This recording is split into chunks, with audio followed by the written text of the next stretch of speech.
What's going on, guys? This is your boy Godamiliga. Today we're going to be installing the HFP lip kit on my car today. As you can see, we already got one side. Oh goodness. Okay, one side. We got one side finished. Okay, you can see right there. And now we just got to do the other side. You can see she looks a little uneven. That's because we're going to get the other side started.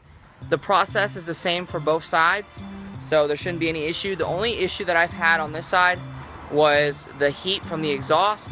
So make sure that your car is cold and has not been running for the last few hours or so in order to really properly do this project. As you can see here, I got the HFP lip kit from Honda themselves. So you can see here that I got the lip kit. You got the little lip that goes on the rear side. Also, I wanted to mention one important thing, that here there's these little zip tie tabs that are on the lip. We're not gonna use those, and the reason why we're not gonna use those, even though Honda recommends that you use them, is because I don't want any imperfection on the rear bumper of my car, and rightfully so, because if the next owner or I decide to take this off, there's no holes in the bumper. So we're only gonna drill one hole today. We're gonna get this started, and we're gonna show you exactly how to do it without the need to drill any other holes in any visible part of the Civic. So that's one important thing. That's the reason why I'm making this video, a tutorial, because some people don't want to drill holes in their bumper, and I understand that. So today we're going to teach you how to do that. So the tools that you'll need: basic tools, double-sided tape. You can get that from Home Depot because they're going to put some extra double-sided tape on it. We're going to need a drill bit, a small Phillips head screwdriver, a flathead screwdriver, scissors, alcohol, couple shots of Ciroc, and cotton swabs, and gloves, and safety glasses, which is most important. Believe me, working under these cars, you can get stuff in your eyes, and that's not good for you. But that's all we're really gonna need today. And also, while you're at Home Depot, you can pick up yourself a set of self-tapping screws. I actually had a few laying around. You're gonna need 2 of these as well in order to complete this process. So let's get this started. So first and foremost, we're gonna get rid of this little Phillips head screw with this little small Phillips head screwdriver. We're gonna get rid of that. We're gonna take this mud flap contraption off. There's 2. There's one there. The second one's there. And then under the car, there's a clip that holds this whole assembly together. I'm gonna show you how to take that off after we take these 2 off right here. A smaller one might help. That's what she said. But once you get these out halfway, you can take them off by hand. It's not a big deal. So then you take off the second one here. This one's a little bit of a pain in the butt, but patience is key. No rush. Just kind of wiggle this on out, and then soon you can take it off by hand.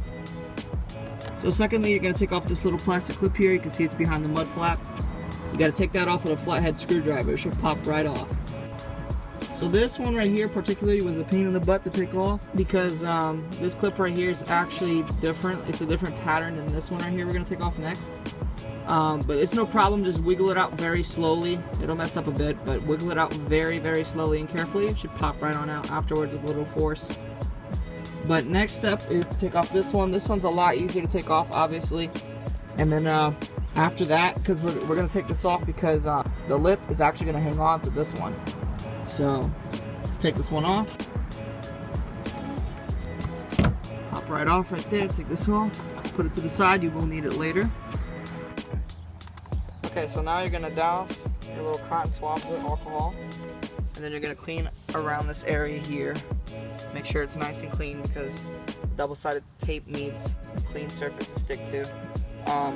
In this case, my car is actually like really dirty because it was raining a couple days ago. So sometimes you have to just go through it a second time just to make sure it's clean. But you're going to get all around this area here. Like I said, if it's way too dirty, clean it a second time. Be patient. So like I said before, we're going to take care of these little zip tie clips here. We're going to actually grab a screwdriver and we're going to kind of wiggle it in there. It'll start to come out. It's actually glued on there. Pull it right off, and you can throw this away. You won't really need it. That's if you decide not to use the double-sided tape. And what we're going to do is we're going to stack 2 pieces of double-sided tape on top of each other to compensate for the tape that's already on here. You can see here. And we're just kind of, you know, making sure that everything, this entire surface area, is sticking onto the bumper. So like I said, if you don't want to put holes into the bumper, just like I'm not, Just make sure that you just wiggle these out. They pop right off, and then you put the double-sided tape all around. Like I said, you're gonna put the double-sided tape all around where the old zip tie clips used to be. And you're gonna take a razor blade and you're gonna kind of wiggle this, the part of the double-sided tape on out. Pop that right off, and then you come and take another piece of double-sided tape, and then you just place it right on top of the old one. Like I said, this is just to compensate for the height of the one that Honda already gave us. Okay, so this is the part where it really helps to have a buddy. So you guys are gonna bring it in. You guys are gonna line up everything the way it's supposed to. That's supposed to line up here, and then this is supposed to line up here. Check on the outside, make sure everything's lined up correctly in the test fit.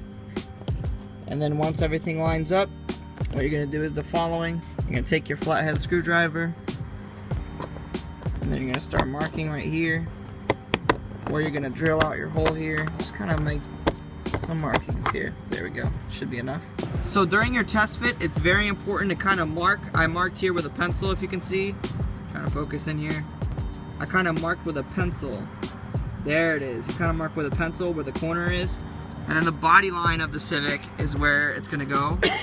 And then you kind of mark during your test fit where everything else is gonna go. And it should line up right there.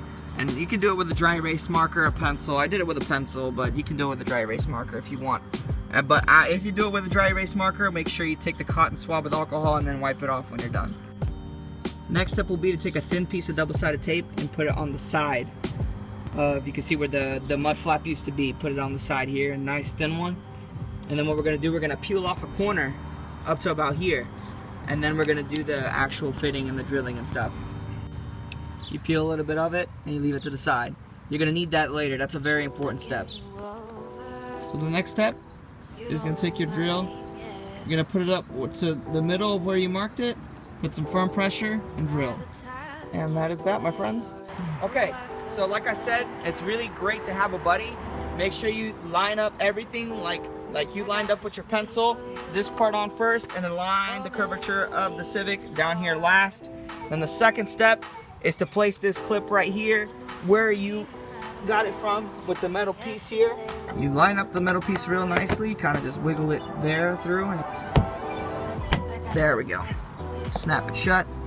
Should be good. That's the second step. I'll show you the third step.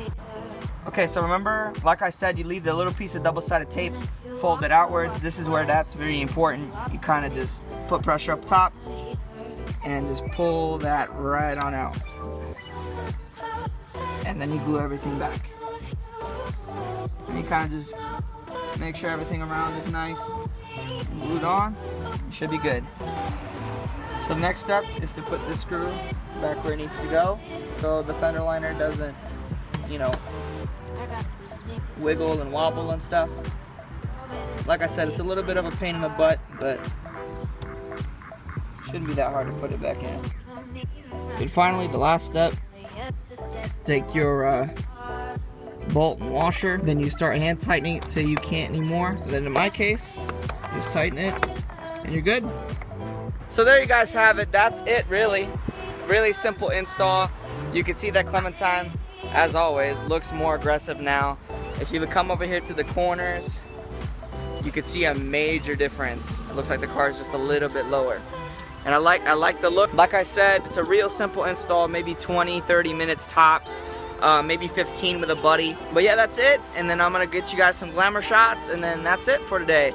Anyways, there's another update for Clementine for you. Once again, I want to give a huge shout out to Valiance Racing. Check out their website, www.valianceracing.com, for authentic car parts, free shipping on items over $99. Make sure you check them out. Check out my Instagram and Twitter down in the description below.